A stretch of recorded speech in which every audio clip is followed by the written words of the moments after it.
ready. First of all good morning. आज हम अमीन chapter लेकर फिर आए एक नए टॉपिक के साथ। प्रिपरेशन में आप लोगों ने उस दिन बोला था कि हॉफमैन ब्रोमोमाइड डिग्रेडेशन का मैकेनिज्म, तो आज उसका मैकेनिज्म हम करते हैं और उसका एप्लीकेशन, और साथ में आज पढ़ेंगे फिजिकल प्रॉपर्टीज ऑफ अमीन्स। इसके भी क्वेश्चन बहुत इंपॉर्टेंट हैं। फिजिकल प्रॉपर्टीज भी आपको पता है पेपर में आता रहता है। तो सबसे पहले हम लोग पढ़ते हैं यहाँ पर जो हेडिंग हमारा है हॉफमैन ब्रोमोमाइड डिग्रेडेशन रिएक्शन नो लो। यहाँ पर लिख रहे हैं आप हॉफमैन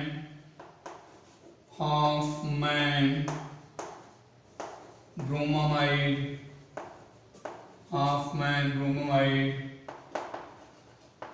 डिग्रेडेशन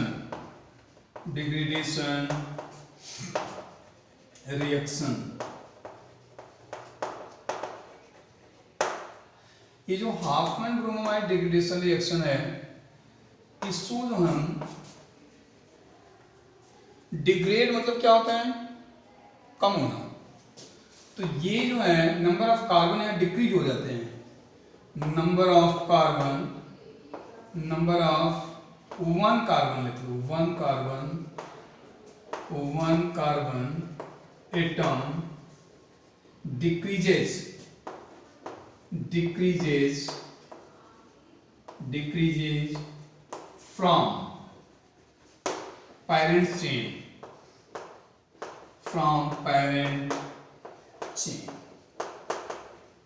ये कम हो जाएगा पेरेंट चेन से।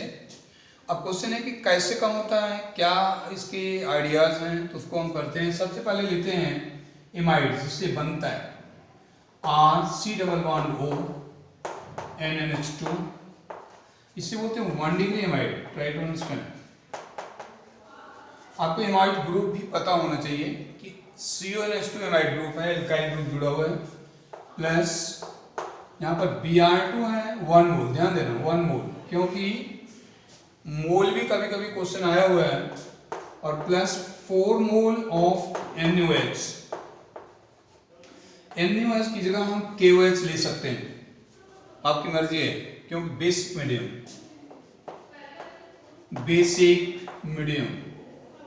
आपका मीडियम क्या है, बेसिक मीडियम में यहाँ पर जो आप देखते हैं ये CO यहाँ से रिमूव हो जाएगा। अगर CO रिमूव हुआ तो R और NH2 बच जाएगा। इसका मीनिंग हुआ ये देता हमें RNH2।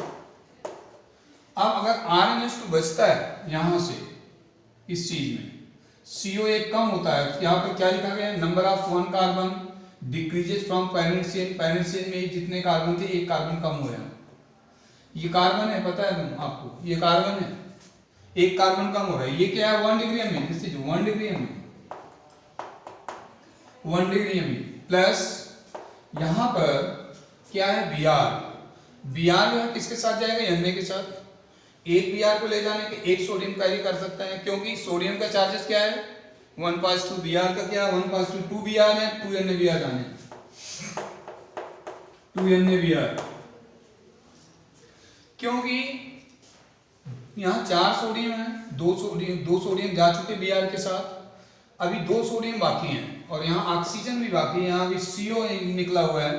तो टोटल यहाँ पर जो बचेगा, यहाँ बैलेंस होता है जो Na2CO3 सोडियम कार्बोनेट के फॉर्म आता है, और ये जो है अपडेट बैलेंस इक्वेशन है। पूरी की पूरी इक्वेशन बैलेंस है। इसमें एलिफैटिक एरोमेटिक दोनों में बनता है। जैसे मैं एक एलिफैटिक बना रहा हूँ इसी की बिहाफ पर। ये क्वेश्चन आप लेते हैं CH3CO NH2 1 2 दो हैं, तो इसको बोलते हैं इथेनेमाइड।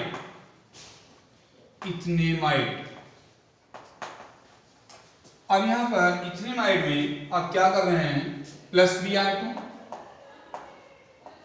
Br2 और Br2 के साथ प्लस लिख रहे हैं 4NaOH, यहाँ पर आ जाएगा।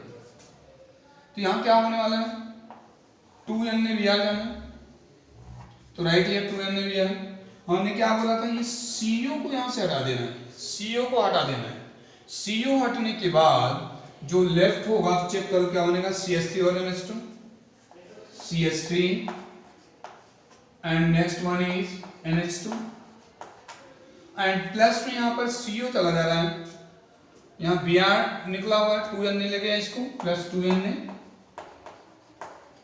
2n Br प्लस क्या बचेगा, Na2 कितने बच गए, 2, और वो किसके साथ जाएगा, Na2CO3। ये हो गया हमारा methane amine, this one is known as methane amine. ये जो है इथेनोमाइड से यहां पर बन रहा है, ध्यान दो। अगर क्वेश्चन दिया हुआ है, देखिए हम आपको कन्वर्ट करवाते हैं इसमें, यहां तक आप रब करिए, इसका मैकेनिज्म भी हमें पढ़ना है, बट इसकी एक दो कन्वर्जन आते हैं पेपर में, दिया हुआ है बुक में, तो उनको हम पहले कर लेते हैं। जैसे दिया हुआ है ethanoic acid convert into methane amine, suppose हमें गिवन है, try to understand ethanoic acid conversion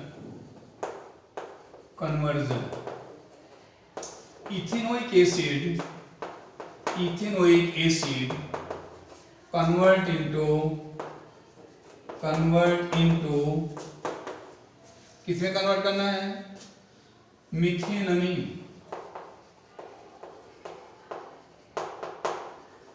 पहले क्वेश्चन को समझेंगे, इसके बाद हम कैसे करेंगे। यहां पर लिख रहे हैं first of all ethanoic acid है, इनको कन्वर्ट किसमें करना है, मीथेन अमीन। ये हमारे पास किसी भी तरह की कन्वर्जन अगर आपको स्टेप डाउन में करनी है, हाफमैन ब्रोमाइड रिएक्शन यूज करना पड़ेगा, एक कार्बन कम करना है। क्वेश्चन है कि यहाँ सबसे पहले इथेनोइक एसिड है, यहाँ लिखते हैं CH3COOH। जब तक आप इसको अच्छी प्रैक्टिस नहीं कर रहे हैं तब तक आपको इसमें मास्टरी नहीं होगी, और जब तक आपको चैप्टर पर मास्टरी नहीं होगी तब तक आगे कुछ काम नहीं होना है। अगर आपको सीरियसली मतलब चैप्टर को करना है तो आपको सीरियसली इस पर टाइम देना पड़ेगा, और अगर जब तक आप टाइम नहीं देते हो तब तक होगा नहीं। और जब उसको टाइम देकर आप चैप्टर कर दोगे, जब आपको आने लग जाएगा, वो कॉन्फिडेंस एक अलग होगा। जब आप एग्जाम देने कहीं जाओगे तो उसका एंजॉयमेंट आप भी फील कर सकते हो, दूसरा कोई नहीं। यहाँ पर आप चलें, हाँ आसानी से नहीं हो जाएगा, मेहनत करना पड़ेगा, हार्ड वर्क करना पड़ेगा, सबसे डिटैच होना पड़ेगा। तो सबसे अगर अटैच हो तो पढ़ाई नहीं हो सकती, ये ध्यान रखना पड़ेगा। नो डाउन यहाँ पर क्या है, हर चीजें नहीं मिल सकती। यहाँ पर आप इसको करो, ये क्या एसिड है, C, दिस इज एसिड, और this is base. Acid base मिलकर क्या बनाएंगे, साल्ट। और यहाँ पर अगर साल्ट बनाते हैं तो यहाँ पर हम लिखते हैं इसको CH3COO NH4, this is plus this is minus, ये साल्ट बना।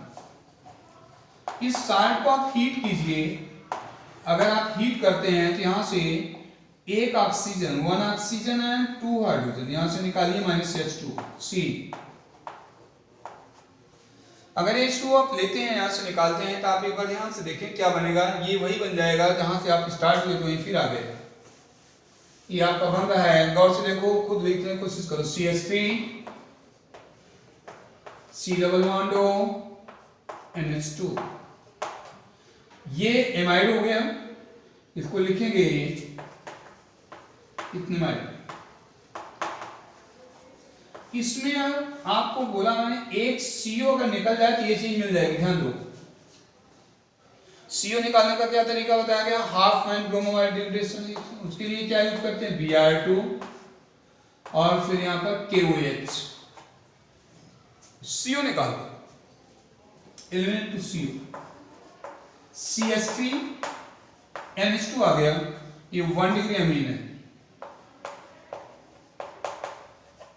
कन्वर्जन में कभी साइड प्रोडक्ट लिखने की हमें जरूरत नहीं पड़ती, इसलिए हम यहाँ नहीं लिख रहे हैं, बट अगर आप लिखना चाहते हैं तो यहाँ लिख सकते हैं। यहाँ पर 4 डाल दो, -2 KBr,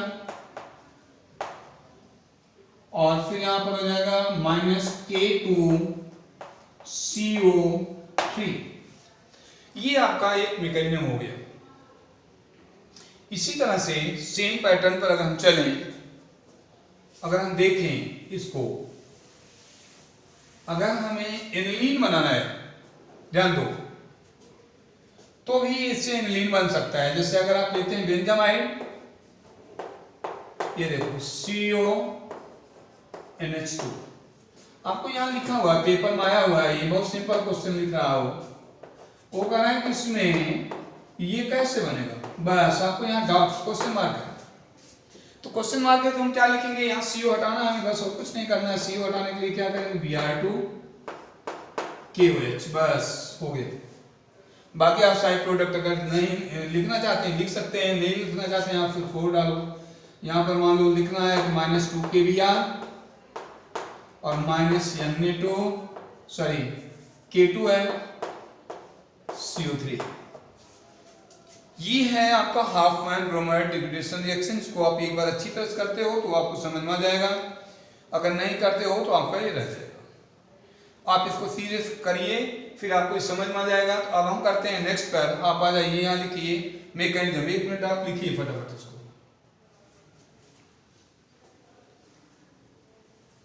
एक बार नोट कर लीजिए इसको।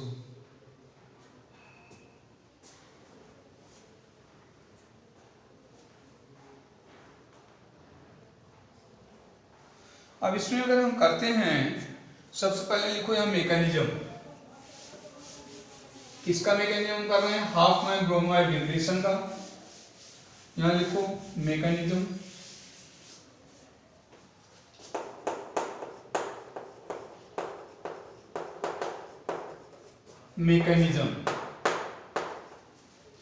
इस मैकेनिज्म में सबसे पहले हम लोग क्या करते हैं कि सबसे पहले लेते हैं RC≡ONH2, समझो।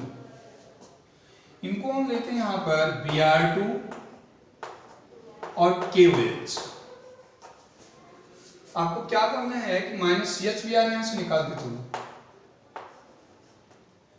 -CHBr निकालो।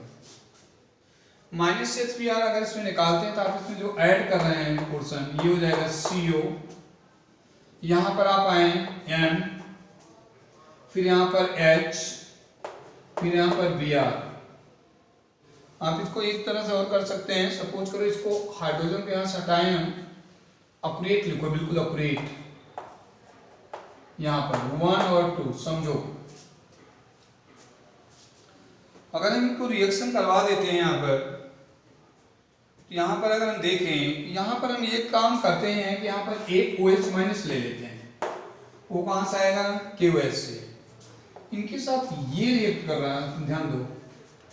अगर ये रिएक्ट किया, ये इसके साथ गया तो यहाँ क्या रिलीज होगा, -H2O। एक बार फिर से करते हैं। सबसे पहले RCONH2 एमाइड है, 1 degree amide, this is 1 degree amide. किसकी प्रेजेंस होता था, इनकी प्रेजेंस में Br2 और KOH, एक Br इसके साथ, तो HBr निकला। जो एक H इसका जुड़ गया है यहाँ पर, इसके साथ जुड़ गया है CO के साथ NHBr, फिर बेसिक मीडियम से OH- आता है और इसको लेके जाएगा। तो आप ये यहाँ इलेक्ट्रॉन, एक यहाँ इलेक्ट्रॉन, 2 इलेक्ट्रॉन इसी के ऊपर चले गए, ध्यान दो। अगर 2 इलेक्ट्रॉन इसके ऊपर गए हैं, इसका मतलब आप ये एक चीज लिख सकते हो, यहां पर हमारे पास आता है R, ये देखो R, फिर लिखो C, यहां पर आ गए नेक्स्ट नाइट्रोजन।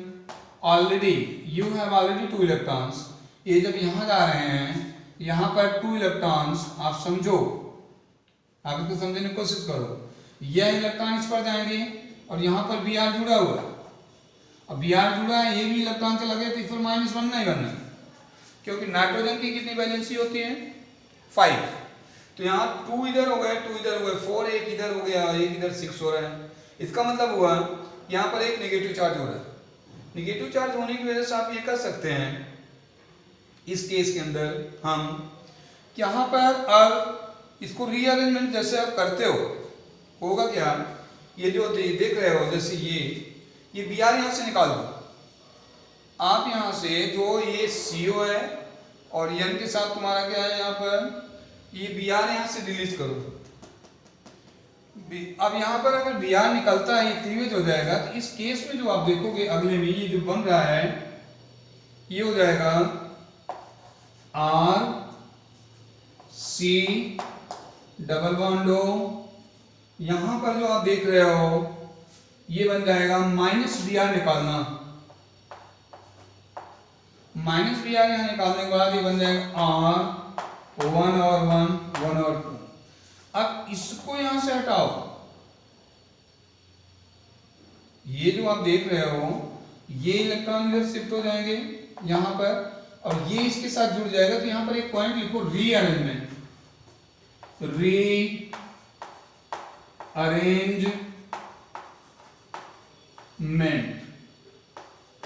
रीअरेंजमेंट होता है कि कंपाउंड स्टेबल फॉर्म में आना चाहिए। अब कंपाउंड स्टेबल फॉर्म में कैसे आएगा, ये बनेगा आर, यहां जो बन रहा है आप ध्यान दें, ये बनने वाला है आपका आर, फिर यहां पर N, double bond C, double bond ओ।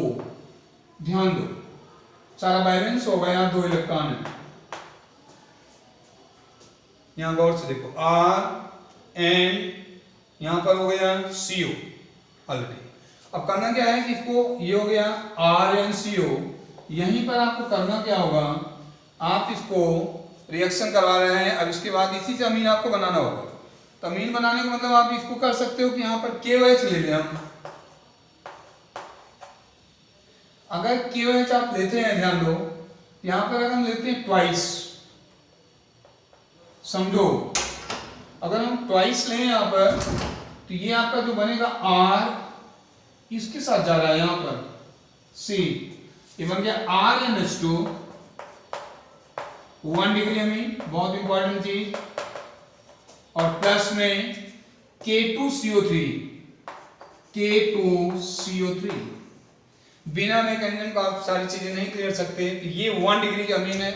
एक बार मैं इसको रिवाइज करता हूं फिर आगे बढ़ता हूं। सबसे पहले एक को रिवाइज करते हैं। 1 डिग्री अमीन हुआ पर एमाइड है, RCONH2, Br2 और KOH, 1 Br from this side, 1 hydrogen from this side, minus SBr निकाल दो। SBr निकालने के बाद यहाँ पर एक हाइड्रोजन बचा हुआ, गौर से देखो ये रहा NH, Br यहाँ जुड़ा हुआ, इसमें एक हाइड्रोजन और basic medium OH minus, H यहाँ निकाला वाटर। अब यहाँ पर ये जो है इलेक्ट्रॉन यहीं पर आ गया, कहाँ गया, यहाँ देखो ये 2 ऑलरेडी थे, इसमें 2 है, यहाँ माइनस हो गया। अब यहाँ पर क्या हो रहा है, ये माइनस है, अनस्टेबल है, यहाँ लिखेंगे अनस्टेबल। अनस्टेबल जब तक ये स्टेबल नहीं होगा, यहाँ पर इसको हम क्लीवेज कर रहे हैं। ये टूटने के बाद Br माइनस जैसे निकलता है तो ये 2 इलेक्ट्रॉन इधर, 2 इलेक्ट्रॉन इधर, इधर से बॉन्ड बिल्कुल अक्यूरेट बनता है। ये देखो 2 इलेक्ट्रॉन, ये बॉन्ड नहीं, ध्यान रखना है, एरो यहाँ से। अब क्वेश्चन क्या है, ये यहाँ से जब क्लीवेज होगा यहाँ से जाएगा तो ये पॉजिटिव बनाएगा, यहाँ इलेक्ट्रॉन रिच है, ये जाकर के इसके साथ N के साथ जुड़ रहा है, ध्यान दो, मीन्स कि ये चीज यहाँ चली गई तो ये बन गया Rn, ये बन गया CO, समझो। फिर 2 KOH ले रहे हो तो एक H, यहाँ पर जो देख रहे हो 2 से मल्टीप्लाई 2 हाइड्रोजन, और यहाँ N है, यहाँ पर R है, RnH2 हो गया, ध्यान दो RnH2। यहाँ पर CO बचा हुआ है, यहाँ पर K2 बचा हुआ है, यहाँ पर 2 ऑक्सीजन है, एक ऑक्सीजन इस साइड में है, तो 3 हो गए, ये हो गया K2CO3। तो ये टोटल हो गया mechanism of the Hofmann bromide degradation reaction. और अब हम पढ़ेंगे physical properties of amine, very important I topic. तो शुरू करते हैं, स्टार्ट करो स्टूडेंट्स इसको, फिजिकल प्रॉपर्टीज यहाँ रख करते हैं इसको, आप इसको नोट करें, 1-2 बार प्रैक्टिस करें, खुद लिखें तभी आएगा, बिना खुद लिखे हुए नहीं आएगा, करना पड़ेगा आपको, प्रैक्टिस करना पड़ेगा फिर आएगा। 2 बार 3 बार इसको देखें, जितना देखेंगे उतना आएगा। तो क्वेश्चन है, अब इसको देखें और देख करके इसको अच्छी तरह प्रैक्टिस करें। कोई प्रॉब्लम है तो जो क्लास में भी बच्चे हैं, जब ऑनलाइन आप हमसे पढ़ रहे हो तो उस समय आप बताएं कि इसमें प्रॉब्लम है सर, तो ये जरूरी है कि उसको एक बार वीडियो को सही से देखें, और देखने के बाद उसको जैसे सब्सक्राइब कर देते हैं, जितनी वीडियो बनाएंगे सारी आपके पास आ जाएंगी, तो ये भी एक अच्छी बात होगी आपके लिए। तो यहाँ पर अब हम करते हैं physical properties, note down physical properties. हम लोग सारे के सारे सेकंड टर्म पे कर रहे हैं। सेकंड टर्म हम इसी तरह से 1 महीने तक कंटिन्यूस करते रहेंगे और सारा कुछ कोर्स खत्म हो जाएगा और मार्क्स बहुत अच्छे आएंगे। फिजिकल प्रॉपर्टी में सबसे पहले आता है volume point. Boiling point. Main दो पॉइंट हैं स्टूडेंट्स, एक बॉइलिंग पॉइंट है और एक सॉल्बिलिटी। दो ही चीज आती है फिजिकल प्रॉपर्टीज में। तो बॉइलिंग पॉइंट ये है कि किसी भी कंपाउंड का मॉलिक्यूलर मास जितना बढ़ता जाता है बॉइलिंग पॉइंट बढ़ता जाएगा। Try to understand. तो यहाँ सबसे पहले लिखिए boiling point directly proportional to surface area, surface area, और ये भी डायरेक्टली प्रोपोर्शनल होगा मॉलिक्यूलर मास। ये किस पर होगा? Molecular mass. तो कई बच्चे कह रहे हैं सर सरफेस एरिया बढ़ेगी तो मॉलिक्यूलर मास अपने आप ही बढ़ेगा, बात एक ही है। लेकिन वहां पर एक और फैक्टर काम करता है, ये डायरेक्टली प्रोपोर्शनल होता है van der Waals force, van der Waals forces. कुछ बच्चे जानते होंगे कि वान डेर वाल्स फोर्स जो है सरफेस फिनोमेना है। उस सरफेस जितना ज्यादा सरफेस होगा उतना ज्यादा वान डेर वाल्स फोर्स होगा।